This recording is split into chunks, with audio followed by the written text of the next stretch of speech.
संचार मंत्री ज्योतिरादित्य सिंधिया इस समय नई दिल्ली में संबोधित कर रहे थे, जहां उन्होंने बताया कि भारत तकनीक के क्षेत्र में लगातार प्रगति कर रहा है, लेकिन साइबर सुरक्षा पर हम सभी को मिलकर काम करना होगा। साथ ही साथ उन्होंने कहा कि 6G के क्षेत्र में भी भारत लगातार आगे बढ़ रहा है।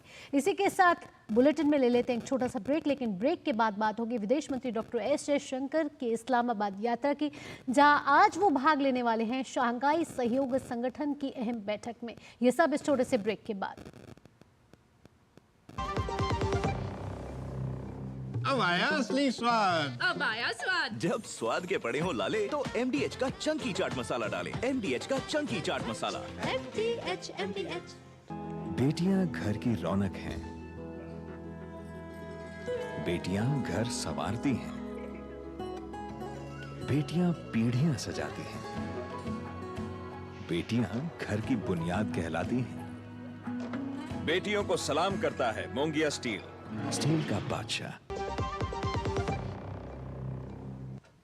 ब्रेक के बाद आपका स्वागत है। आप देख रहे हैं न्यूज़ 18 और अब बात कर लेते हैं SCO समिट की। विदेश मंत्री डॉक्टर एस जयशंकर आज इस्लामाबाद में शंघाई सहयोग संगठन यानी SCO की बैठक को संबोधित करेंगे।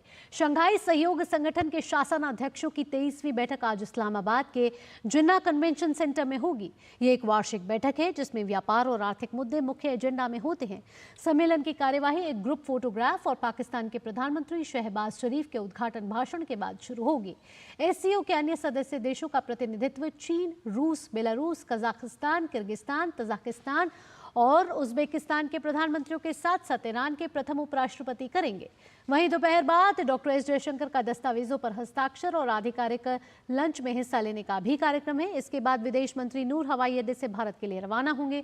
आपको बता दें कि 9 साल में किसी भारतीय विदेश मंत्री की यह पहली पाकिस्तान यात्रा है।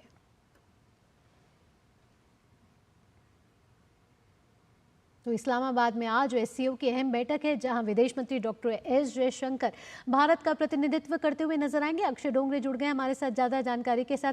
अक्षय, आपसे ताज़ा अपडेट लेना चाहेंगे। अगर पिछले 10 सालों की बात की जाए तो भारत की विदेश नीति में लगातार प्रगति हुई है, लगातार बदलाव आए हैं और भारत अपने एजेंडे के साथ, अपने रुख के साथ क्लियर रहा है। वैश्विक पटल पर भारत की साख बढ़ी है। अगर SCO की बात करें तो दुनिया के सबसे बड़े क्षेत्रीय संगठनों में से ये कहीं ना कहीं कहा जाता है।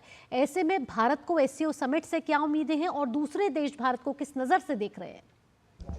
देखिए, आपने बिल्कुल ठीक कहा। पिछले 10 सालों में अगर भारत की विदेश नीति की बात की जाए तो उसमें लगातार बदलाव हुए हैं। भारत की साख भी बढ़ी है और अगर पिछले 10 साल पहले अगर भारत की विदेश नीति को देखा जाए तो पाकिस्तान उसका एक बड़ा और एक अहम एजेंडा हुआ करता था। किस तरह से पाकिस्तान के साथ डीलिंग करनी है, किस तरह से पाकिस्तान को जवाब देना है, ये एक मुख्य एजेंडा रहा करता था। काफ़ी सारा फोकस भारत की विदेश नीति का पाकिस्तान के ऊपर चला जाता था। लेकिन पिछले तकरीबन 5-6 सालों में खास तौर पर हमने बदलाव बड़ा देखा है कि भारत ने अपनी विदेश नीति में पाकिस्तान को वो अहम भूमिका देनी ही बंद कर दी है।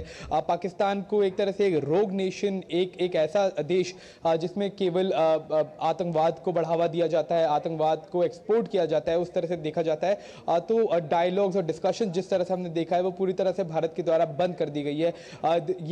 ये 9 सालों में पहली बार है जब कोई विदेश मंत्री पाकिस्तान गए हैं। पिछली बार 2015 में सुषमा स्वराज गई थी, वो भी एक कॉन्फ्रेंस के लिए, एक समिट के लिए वहां गई थी और उसी वक्त doctor S Jaishankar foreign secretary हुआ करते थे तो वो भी इस्लामाबाद गए थे। लेकिन उसके बाद 9 सालों तक एक तरह से कहीं ना कहीं दोनों देशों के बीच वार्ता बंद कर दी गई और भारत का रुख बिल्कुल साफ रहा है कि अगर आतंकवाद पाकिस्तान से होता रहेगा, उसको बढ़ावा दिया जाता रहेगा तो द्विपक्षीय वार्ता का कोई सवाल ही नहीं पैदा होता। और इसीलिए 9 साल बाद विदेश मंत्री जब वहाँ गए हैं तो वहाँ की मीडिया में भी भारत के विदेश मंत्री के आने की खबर को लेकर काफ़ी ज़्यादा उत्सुकता और हाईलाइट उसको काफ़ी ज़्यादा किया गया है। लेकिन भारत की तरफ से एक चीज़ साफ है कि SCO एक मल्टीनेशनल फोरम है जहाँ पर भारत की हिस्सेदारी है और इसी कारण विदेश मंत्री वहाँ गए हैं। पाकिस्तान का इससे ज़्यादा कुछ लेना देना नहीं है। ये सिर्फ एक कोइंसिडेंस की बात है कि पाकिस्तान इस बार SCO समिट होस्ट कर रहा है। पिछली बार एक बार जब भी अन्य देशों में SCO समिट होते रहे तो वहां पर प्रधानमंत्री ने भी कई बार शिरकत की है, लेकिन इस बार विदेश मंत्री को भेजा गया ताकि विदेश नीति हमारी एक तरह से साफ रखी जाए, पाकिस्तान के इस समिट को इतने ज्यादा अहमता ना दी जाए।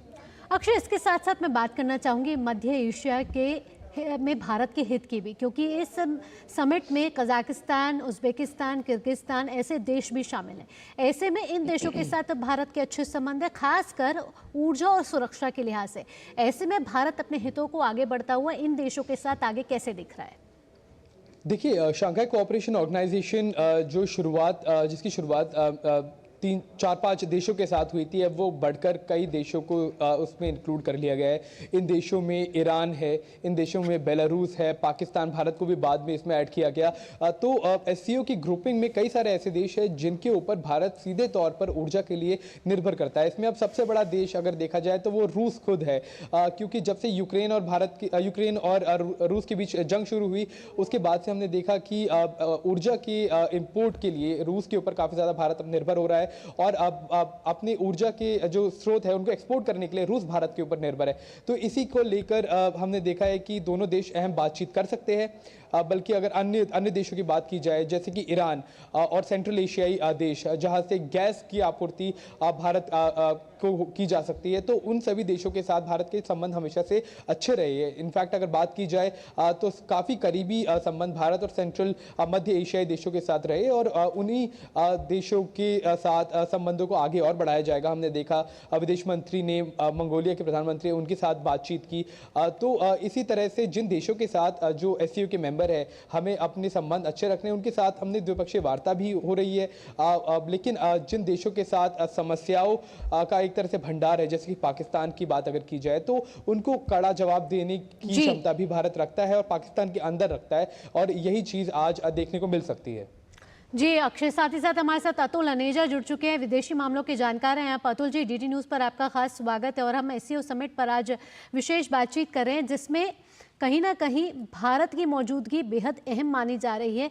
और अगर क्योंकि विदेश मंत्री इस्लामाबाद में मौजूद हैं, तो दुनिया भर की निगाहें टिकी हुई हैं कि विदेश मंत्री के संबोधन में आज कौन कौन से अहम मुद्दे रखे जा सकते हैं। हालांकि भारत का रुख स्पष्ट है, आतंकवाद और सुरक्षा पे भारत का रुख स्पष्ट है, और उन्होंने कह दिया है कि द्विपक्षीय वार्ता के लिए इस्लामाबाद नहीं पहुंचे, ये एक बहुपक्षीय समिट है जिसके लिए वहां पहुंचे। कौन कौन से मुद्दे आप समझते हैं जो आज विदेश मंत्री डॉक्टर एस जयशंकर विदेशी जमीन से भारत और विश्व के लिए रख सकते हैं? भावना जी, आपने ठीक कहा कि ये कोई बायलैटरल विजिट नहीं है, ये एक मल्टीलैटरल विजिट है एससीओ के संदर्भ में। तो इसमें भारत के मुद्दे बड़े साफ हैं। एक तो जैसे उज़्बेकिस्तान में रैट्स करके एक ऑर्गेनाइजेशन है जो आतंकवाद को देखता है, तो मुझे लगता है कि स्वाभाविक है कि आतंकवाद को रोकने की बात जयशंकर हमारे विदेश मंत्री करेंगे। उसके बाद हमारी बात होती है कनेक्टिविटी के ऊपर। जैसे अक्षय ने अभी कहा कि ये सेंट्रल एशिया की जो बहुत रिसोर्स रिच कंट्रीज हैं यहाँ पर, ऑयल गैस वगैरह, लेकिन भावना जी एक प्रॉब्लम आती है हमारी कि वो कनेक्टिविटी लैंडलॉक्ड हैं, और उससे हम कैसे जुड़ें एक तरह से। तो कनेक्टिविटी का मुद्दा, जैसे उज़्बेकिस्तान एक बड़ा सेंट्रल पिलर है सेंट्रल एशियन कंट्रीज में, जिसके साथ बाकी देश जुड़ रहे हैं, कजाकिस्तान जुड़ रहा है, किर्गिस्तान जुड़ रहा है। उज़्बेकिस्तान और भारत के खास ही संबंध है, और उज़्बेकिस्तान एक तरह से जो कनेक्टिविटी है ईरान के द्वारा, उसके अंदर भी उन्होंने उज़्बेकिस्तान ने रुचि दिखाई है। तो एक तरह की कनेक्टिविटी जिसमें ऑयल एंड गैस भी हो सकता है, रोड, रेल, वो फिर वहाँ चाबहार पोर्ट से फिर समुद्री रास्ते से भारत की तरफ आ सकता है। तो एक ये सेंट्रल एशिया का इंपॉर्टेंस है, लेकिन हम आगे बढ़ गए। हमें मालूम है कि रिसोर्सेज हैं, लेकिन उनको कैसे कॉस्ट इफेक्टिव वे से भारत लाया जाए, उसके ऊपर भी बात हो चुकी है चाबहार रूट के ऊपर से। तीसरी बात भावना जी, जो हमारे पारंपरिक संबंध हैं सेंट्रल एशिया के साथ, एक भारत एक सिविलाइजेशनल स्टेट है, तो बुद्धिज़्म और इवन हिंदुइज्म, ये आगे हमारे सिविलाइजेशनल टाइज रही हैं इन देशों के साथ। तो वो भी एक नया एंगल आया है जो हमारे संबंधों को और घनिष्ठ बताता है, जिसके बारे में हो सकता है कि हमारे विदेश मंत्री जयशंकर जी उसके बारे में चर्चा करें। मंगोलिया का, जैसे अक्षय जी ने बताया अभी, वो इम्पॉर्टेंट है क्योंकि मंगोलिया के साथ हमारे एक स्ट्रैटेजिक पार्टनरशिप है और एक कल्चरल रिलेशनशिप है, प्लस अगर आप उसको जोग्राफिकल तरीके से देखें तो उसकी सीमाएं जो है, सेंट्रल एशिया एक तरफ है, रूस दूसरी तरफ है और चीन तीसरी तरफ है। तो एक बहुत ही पिवटल लोकेशन है मंगोलिया की। और कल जो हमने देखा कि एक बायलैटरल जो हुआ है विदेश मंत्री का, वो मंगोलियन प्राइम मिनिस्टर के साथ हुआ है। तो एक तरह से ये एक 360 डिग्री जो भारत के इंटरेस्ट हैं उसके बारे में मुझे लगता है कि आज विदेश मंत्री उसके बारे में चर्चा करेंगे। मुझे नहीं लगता कोई बायलैटरल इशू इसके अंदर उठाया जाएगा।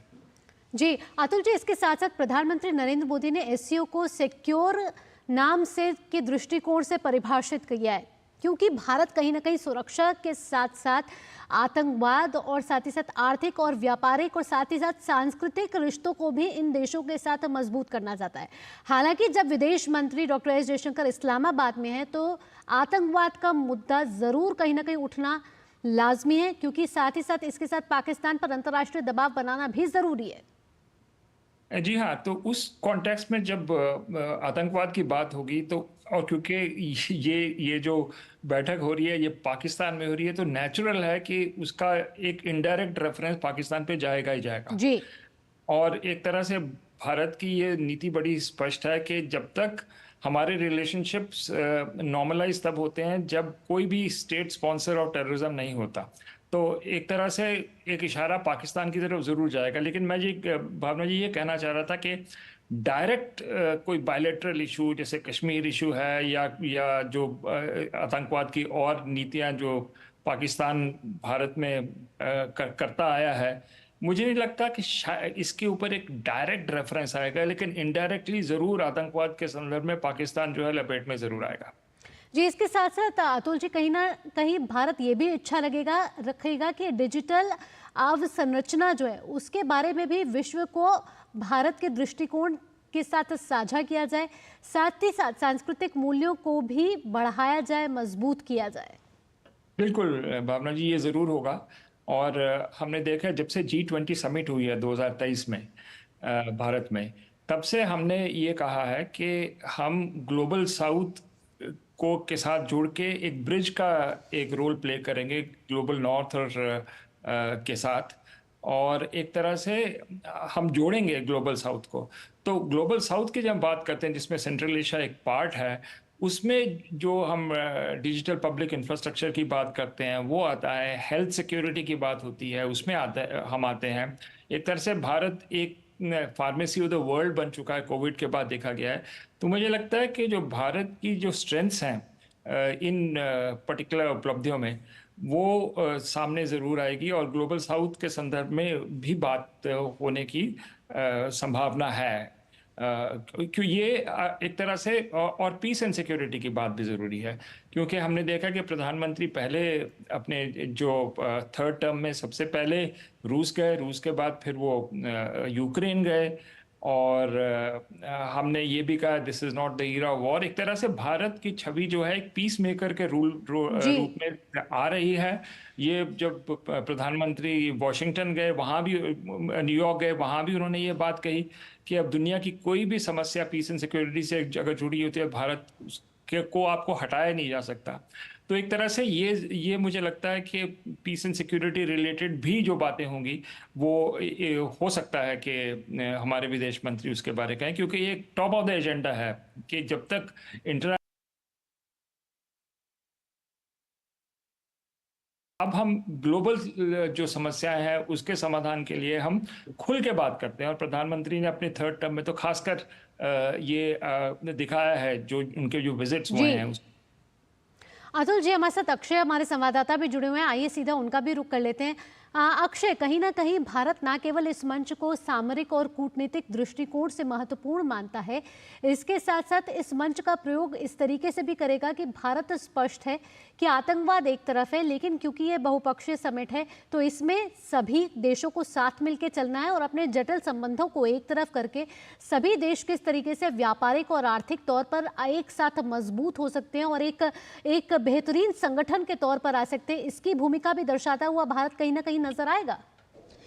जी, आपने बिल्कुल ठीक कहा, लेकिन साफ तौर पे अगर देखा जाए भारत का जो रुख है या फिर विदेश नीति है, तो भारत ने एक चीज़ मेंटेन करके रखी है, एक बात बोल के हमेशा रखी है कि जो रिश्ते हैं भारत और पाकिस्तान के तब तक नॉर्मलाइज नहीं हो सकते जब तक पाकिस्तान आतंकवाद को स्पॉन्सर करना बंद ना करे, आतंकवाद को पालना बंद ना करे और एक्सपोर्ट करना बंद ना करे। आपने ठीक कहा, बहुपक्षीय वार्ता है, द्विपक्षीय नहीं है, इसीलिए हो सकता है भारत सीधे तौर पर नाम लेकर पाकिस्तान को नेम एंड शेम ना करे। लेकिन हमें एक चीज़ समझनी होगी कि अगर आर्थिक डेवलपमेंट की बात की जाए, इकोनॉमिक डेवलपमेंट की बात की जाए, ट्रेड की बात